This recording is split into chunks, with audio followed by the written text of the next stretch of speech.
Hello, may ngaga sa tanan. So medyo madugay-dugay man kita nga na wala dula sa aton nga update sa aton nga channel dito. So subong nga aga, ari na makita diri sa aton nga area.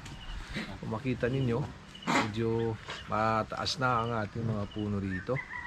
Ayan po sa likod natin. So ito yung ating ginawa dating upuan na gawa po ito sa mga ritaso lang. Ayan po. So ngayon po nandito tayo sa ating area dito sa pangalawang tahanan natin dito sa Murcia, kung saan po may mga obligasyon po tayo rito ang ginagawa. So kailangan nating pumunta rito dahil po ay may mga alaga tayo rito. So maaga tayong umalis sa ating bahay doon sa Bacolod. So kanina medyo nagkaroon na naman po ng as usual na PNP checkpoint dito. So hindi naman tayo masyadong apektado dahil po ay legal naman po tayo at saka po tayo ay isang abide law enforcement individual po tayo. So ngayon, samahan nyo ko sa araw na to. Magpapakain tayo ng ating mga alaga, updates po sa ating mga tanim, at saka pupunta po tayo doon mamaya doon sa ating area sa tabing ilog. So didilig po tayo natin mga halaman doon at saka may mga kailangan po tayong gagawin doon mamaya. So samahan niyo ako sa araw na to at namimiss ko po kayong lahat. Sana po ay madagdagan po yung ating mga subscribers natin. Medyo matagal din na hindi tayo nakapag-upload ng mga video. So naisipan ko na dahil po namimiss ko rin po ang mag-upload ng ating video. So samahan nyo ako sa araw na to. Iikot ko po kayo sa mga gawain natin sa mga susunod nating gawa in shortly time. Yan po. Yan. Yan.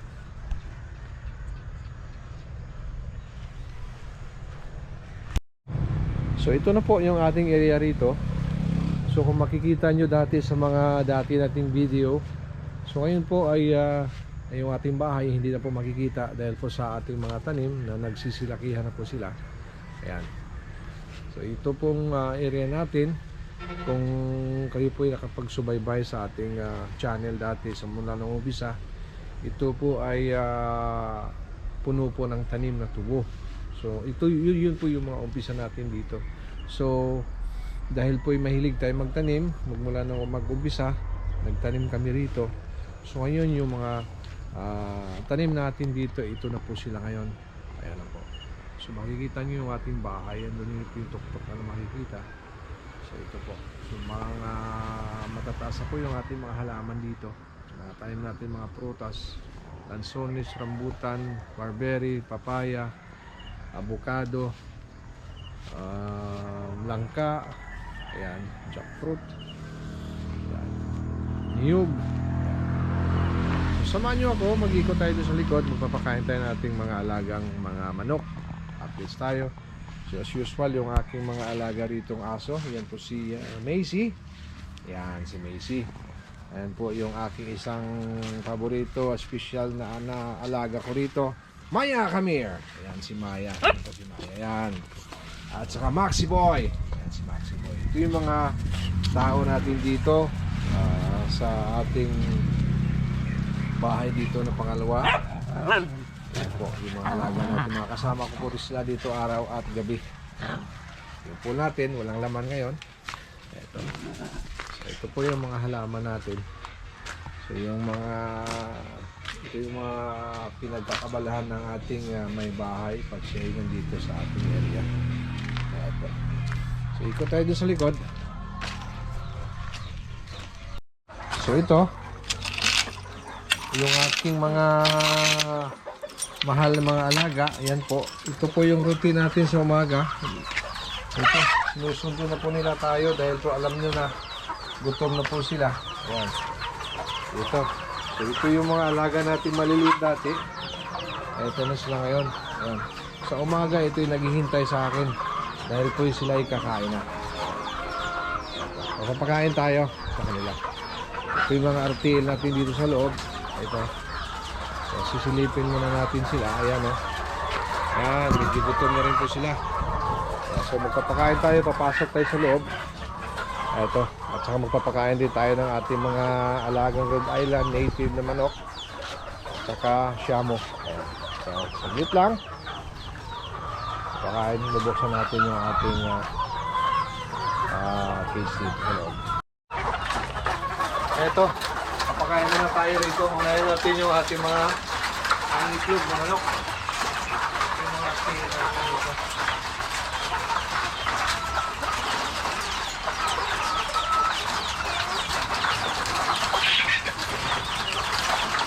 Ito yung ating routine everyday. Dahil po ay hilig natin mag-alaga ng mga live chicken. So ito po kailangan may pagpapatay sa ating mga alaga. So pagpapatay tayo ngayon. So kung mayroong hapon ay mag-harvest naman tayo ng mga itlog.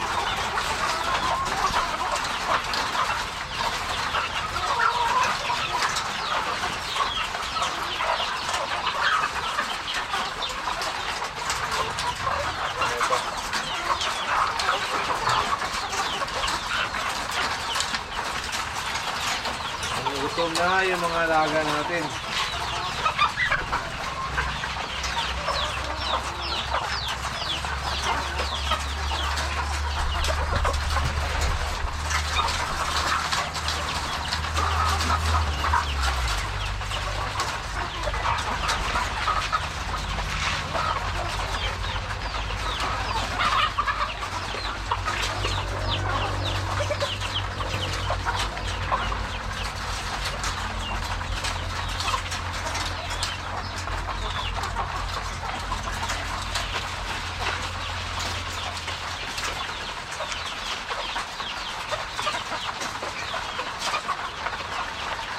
So dito po, nasa mahigit mga 100 po yung ating mga alagang manok dito.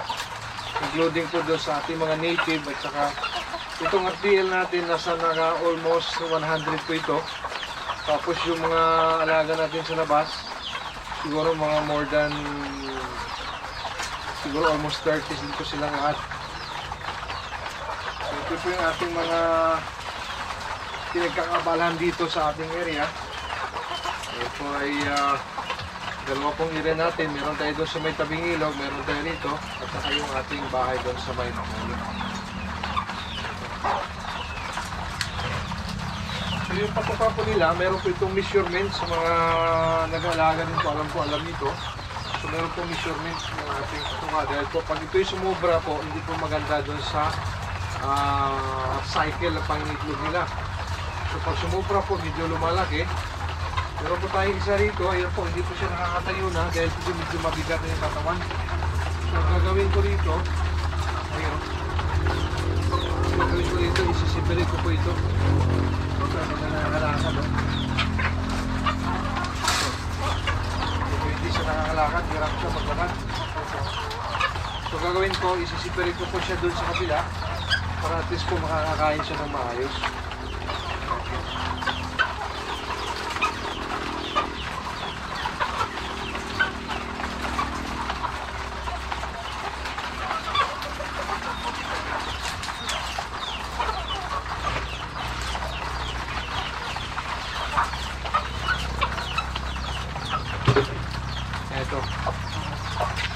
Ito, ang problema niya, malambot yung masyado yung kanyang legs.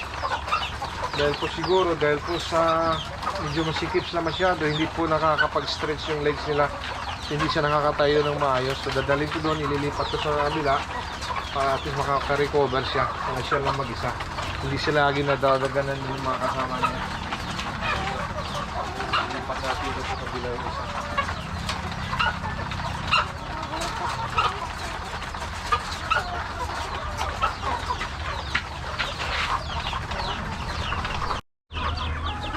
Eto, ayan o.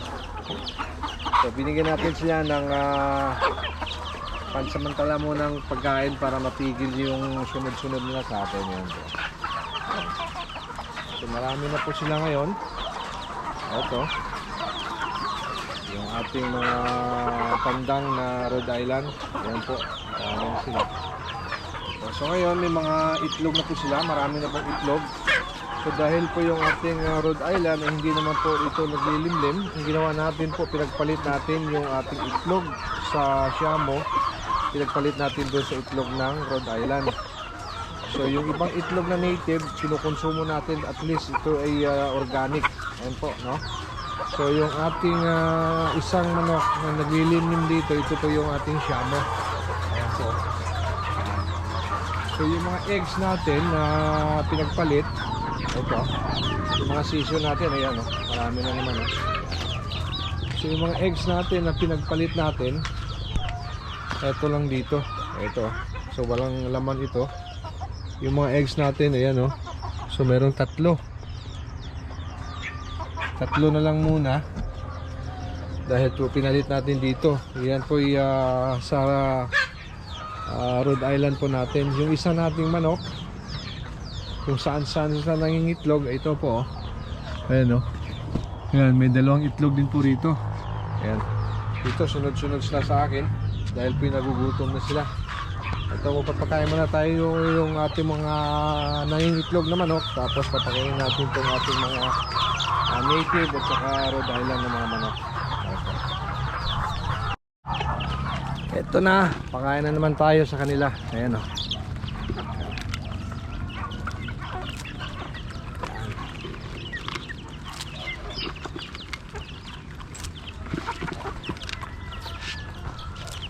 Ayan. So ito po yung ating mga native Rhode Island at saka yung Siamo natin.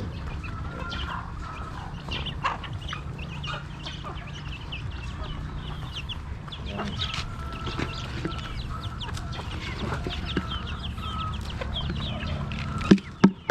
Ayan. So yung ating naglilimlim, bumaba siya. Ayan, siguro naglilimlim. So dati marami yung ating mga sisiw, kaya nga lang ang problema natin dito yung mga pusa. So pag nakakalabas ng bakod yung mga sisiw, wala na, di na nakakabalik. So inaabangan nila ron sa labas, paglabas, ayun na. So napakarami dati natin mga sisiw, kaya ang problema natin dito yung pusa. So ang hirap hulihin. Ito. So ngayon, ito po yung ating mga alaga. So pag gusto natin kumain ng native, madali tayo nakakapag-produce. Meron tayo ditong mga papaya, lemongrass, malunggay, kompleto. Makakapagtula tayo ng manok anytime. Pag mahilig tayo mag-alaga, meron tayong alagaan. Yung artil natin, medyo busy silang lahat. Ito. So nag-aalmusal din sila. At tapos na nalagyan natin ng tubig na inumin nila. So yung isa nilipat na natin dun sa may kabila, dahil po para at least sulo siya, hindi siya masyadong na nadadaganan ng mga kasamahan niya. So nandito siya sa loob.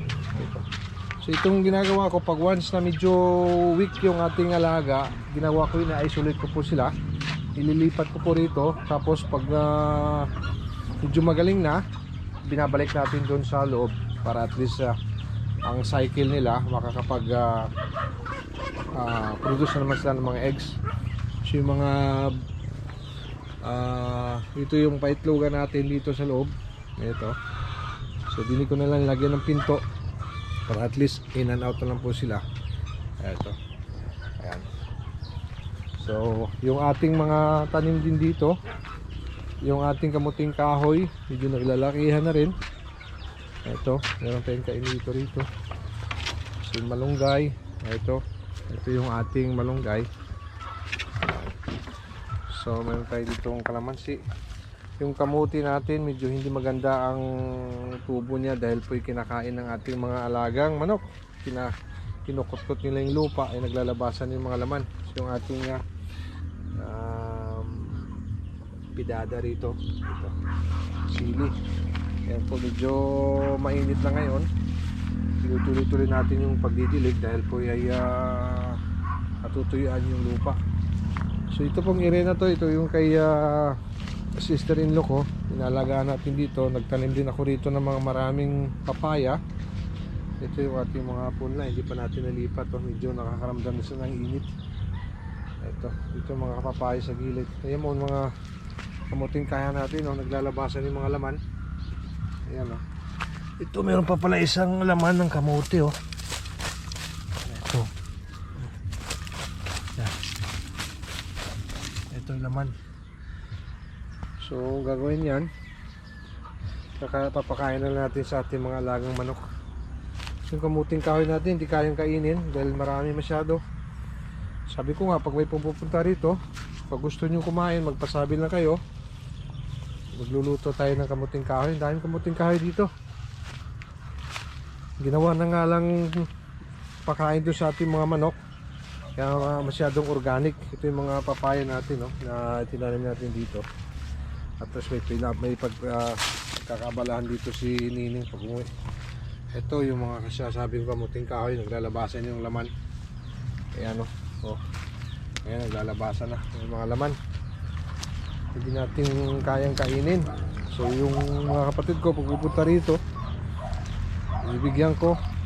Ngayon ayaw na naman nila. Ito, tinan mo, ang lalaki diba? Lalaki ng laman, ang haba naglalabasan na ngayon mga laman. So ngayon kinakain na siya ng ating mga alagang manok. Ito. Ayan. So kaya pupunta tayo rin sa ating area doon sa may tabing ilog. Ito sila, ayan Pagtapos na mag-almusal, dito sila magkukutkod na naman sila ng ating mga halaman dito. So okay lang, at least alam natin kung ano yung mga kinakain nila. Ito. Medyo masukal yung ating area rito. Dahil po sa ating mga kamuting kahoy na nagtataasan. Ayan So, after sa mamaya doon, pupunta tayo doon sa ating area sa kabila. Iikot ko kayo ron. Ano yung mga meron tayo doon na mga pinagkakabalahan din natin. Magdidilig tayo ng halaman doon natin.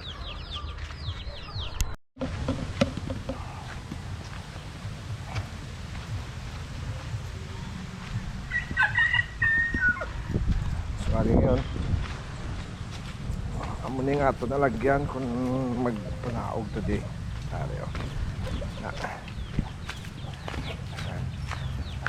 So muna din nga ito nga area. Oso! Nga garong! Basko galing mo di nga asistano? Wow, maayo. Maayuin nga bata. May nga gada. Matang tanong ko di kapayas kung gagmayo. Kanugo nga klalaya lang tos balay. Ay, mabuhi o mabunga pa. Gani man Ano bro, ni katre? Oo. Wow. Tiang imo to na barnisas nagliga na makakuha na to? Oo. Baka tahom no? Ang duwa to ang isang bangko pa ang katre indungan do sa buwa. Wow, katahami ba? Ti may order naman diyon? Oo. Wow, ti mayo gid. Oo. So ito guys ito yung ating kubo rito. Ayan, Ayan. So ito yung area natin dito. Ito. Ayan. So yung ating bahay kubo ito. Ayan. At dito yung ating mga ito.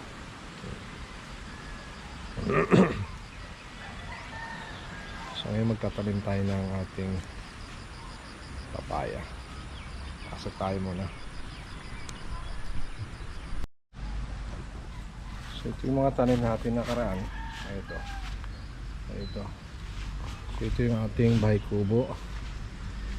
Ito po yung ginawa natin nung nakaraan. So yung mga tanim natin dito, mga kamuting kahoy. Ayan makita nyo hanggang doon sa dulo. Mga kamuting kahoy po yan.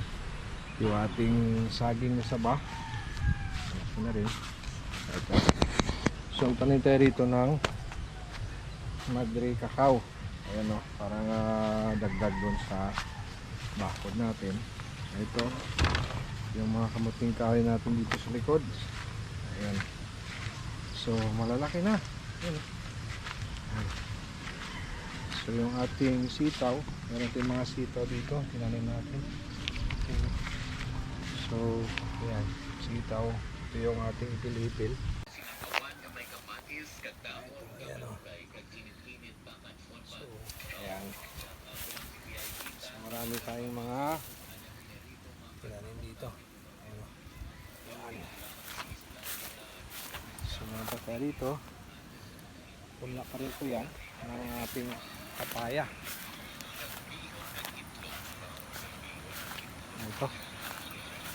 So, pinaikutan natin ang ating mga pula na papaya. Ito. So, maraming puno po ito. Ayan o. Ayan. Hanggang doon sa likod.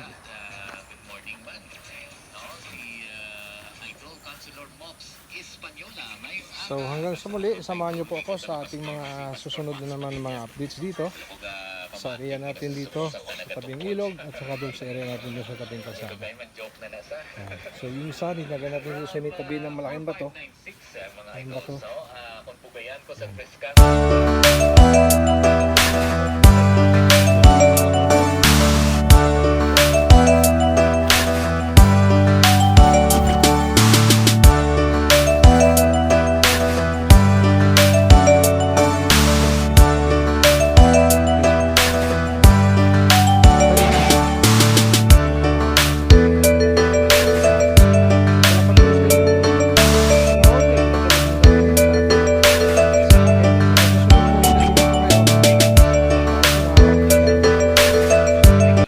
See you again next time. Gagululuwa, balhas mo sa